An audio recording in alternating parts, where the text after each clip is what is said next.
तो दोस्तों यहाँ पे पंजाब नेशनल बैंक के क्वार्टर 4 के रिजल्ट आ गए हैं, तो उसी के बारे में हम इस वीडियो में बात करेंगे और जानेंगे कि अब आपको पंजाब नेशनल बैंक के अंदर इन्वेस्टमेंट करना चाहिए या नहीं। तो चलिए शुरू करते हैं। तो देखिए, अगर हम यहाँ पे नेट प्रॉफिट की बात करें तो 546 करोड़ का यहाँ पे बैंक को टोटल नेट प्रॉफिट इस क्वार्टर में हुआ है, और जो नेट प्रॉफिट है वो क्वार्टरली बेसिस पर 6% गिरकर 546 करोड़ निकल कर आया है। तो देखिए, यहाँ पर अगर देखा जाए तो क्वार्टरली बेसिस पर यहाँ पे नेट प्रॉफिट हमको गिरता हुआ नजर आया है, और जो हमको यहाँ पे CNBC TV 18 का जो पोल था वहां पे उनका पोल था अराउंड 950 करोड़ का यहाँ पे बैंक का प्रॉफिट आना चाहिए।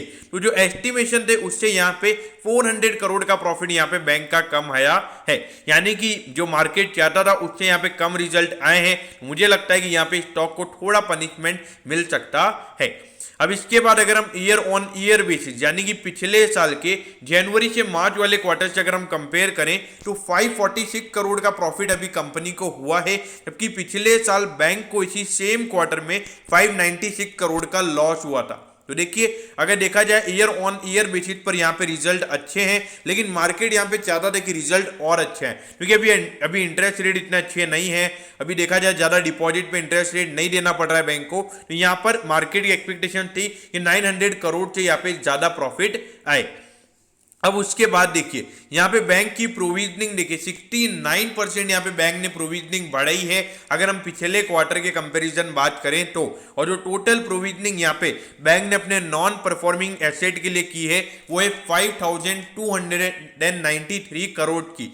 तो अगर देखा जाए 5000 करोड़ से ज्यादा की प्रोविजनिंग यहाँ पे अगर बैंक करेगा तो सीधी सी बात है कि बैंक की प्रॉफिटेबिलिटी यहाँ पर कम होगी।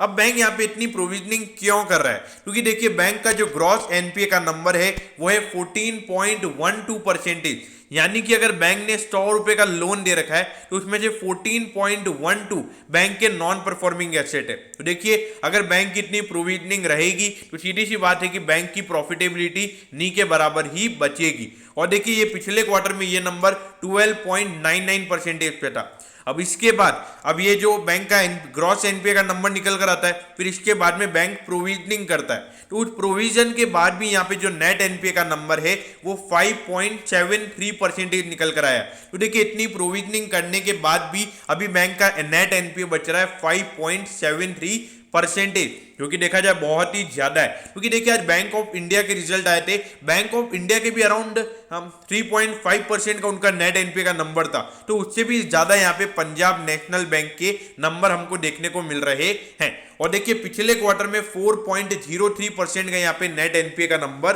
था, यानी कि 1.7% यहाँ पे नेट एनपीए का नंबर बढ़ा है। तो ऑल ओवर यहाँ पे जितने भी पीएनबी के शेयर होल्डर्स हैं, यही कहूंगा कि रिजल्ट यहाँ पर बिल्कुल भी अच्छा नहीं है।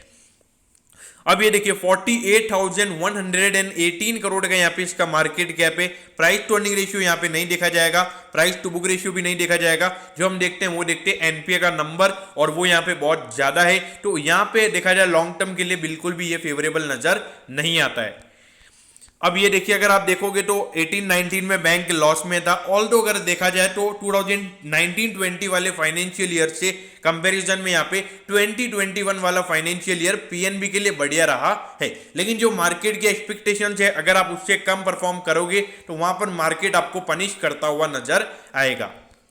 अब ये देखिए, 43.10 पे यहाँ पे पंजाब नेशनल बैंक का शेयर भी ट्रेड हो रहा है। इसका हाई देखने का मतलब नहीं है। और देखिए, पहले तो वो नीरव मोदी का केस हुआ ही था, फिर उसके अलावा बैंक में 1-2 महीने में कोई 5-6 हजार करोड़ का कोई ना कोई नया स्कैम होता ही रहता है। तो इसकी वजह से अगर देखा जाए तो बैंक का अगर स्कैम के साथ अगर कोई बैंक अगर जो मिला हुआ है, मतलब कभी भी कोई स्कैम आता है तो वहां पे पंजाब नेशनल बैंक दिखता ही दिखता है। तो यहाँ पे जो लगातार जो एनपीए के नंबर बढ़ते रहते हैं, जो यहाँ पे लगातार होलसेल लोन बुक बैंक की इतनी ज्यादा है, तो उससे एक रिस्की यहाँ पर इन्वेस्टमेंट ऑप्शन बनता है। देखिए, भले ही शेयर का प्राइस 43 रुपीज है, तो देखिए अभी अगर आप यस बैंक को देखोगे, देखिए यस बैंक ऑल्दो मार्केट में शेयर्स उसके ज्यादा है, तो यस बैंक में भी वही केस है। उसमें भी हमको जो एनपीए का नंबर है वो इतना हाई है, जिसकी वजह से यहाँ पे यस बैंक इतना बढ़िया परफॉर्मेंस नहीं दे पा रहा है। तो इसीलिए यहाँ पे अगर आपको मार्केट में अगर प्रीमियम वैल्यूएशन पर ट्रेड होना है, या फिर मार्केट में अगर जो प्राइस आप डिजर्व करते हो वहां पे अगर आपको ट्रेड होना है, तो आपके एनपीए के नंबर नॉर्मल होने चाहिए,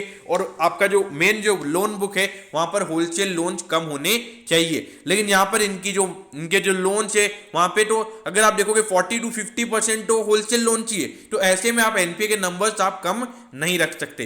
तो इसीलिए यहाँ पे जो लोग भी इन्वेस्टमेंट करना चाहते हैं या फिर जो लोग भी इसमें इन्वेस्टेड हैं, तो देखिए मेरे ख्याल से ज्यादा एलोकेशन आपके पोर्टफोलियो में ऐसे स्टॉक का नहीं होना चाहिए, क्योंकि ये रिस्की बहुत है। देखिए हाई प्रॉफिट हाई लॉस, यहाँ तो अगर ये बैंक अगर अच्छी सिचुएशन में आ जाता है तो हाई यहाँ पे प्रॉफिट हो सकता है, लेकिन हो सकता है अगर बैंक लगातार यही परफॉर्म करता रहे, कोई इसमें इन्वेस्टेड ही नहीं रहे, और कल तो इस शेयर का प्राइस आने वाले 2-3 साल में 20 रुपए भी हो सकता है। तो इसीलिए तो यहाँ पे अगर आपको इन्वेस्टमेंट करना है तो ज्यादा लोकेशन नहीं डालना है, उतना ही पैसा डालना है जितना आप रिस्क बियर कर सकते हैं। तो दोस्तों मैं होप करता हूँ कि आपको पंजाब नेशनल बैंक के Q4 के रिजल्ट के बारे में सब कुछ पता चल गया होगा।